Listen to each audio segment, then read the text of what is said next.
Bismillahirrahmanirrahim. Assalamualaikum warahmatullahi wabarakatuh. Bismillah wassalatu wassalamu ala rasulillah wa man tabi'ahu ila yaumil qiyamah. Subhanaka la ilma lana illa ma 'allamtana innaka antal alimul hakim. Hasbunallahu wa ni'mal wakil, ni'mal maula wa ni'man nasyir, wa la haula wa la quwata illa billahil aliyil azim.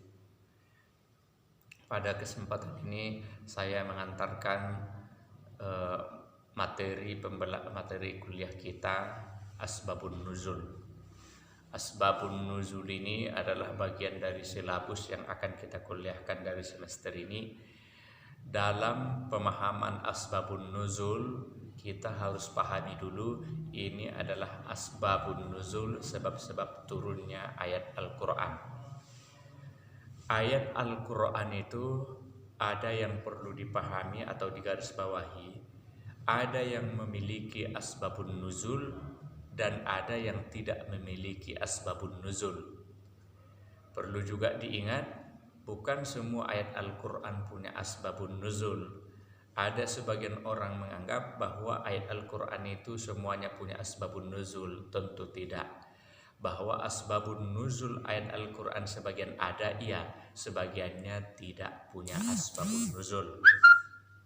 Kemudian yang berikutnya, kata kunci Asbabun Nuzul itu termasuk kenapa muncul adanya ayat Al-Quran melalui Asbabun Nuzul.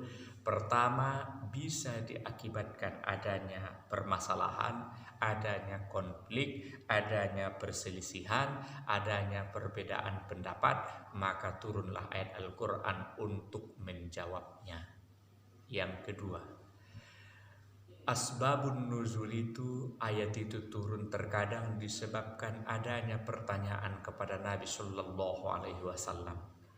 Ketika ada pertanyaan kepada Nabi, Nabi tidak mau langsung jawab kecuali menunggu wahyu dari Allah.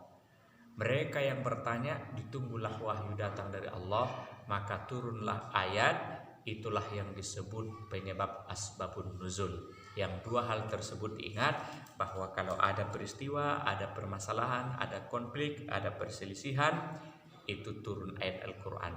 Atau yang kedua, adanya pertanyaan mereka kepada Nabi. Baik, kemudian yang berikutnya, ketika berbicara Asbabun Nuzul, apa pentingnya dipelajari dan dipahami Asbabun Nuzul itu? Pentingnya dan perlunya dipelajari Asbabun Nuzul itu adalah langkah yang sangat baik untuk memahami Al-Quran.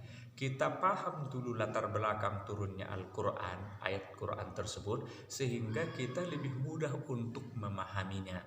Apa yang terjadi rupanya makanya turun ayat-ayat Quran ini?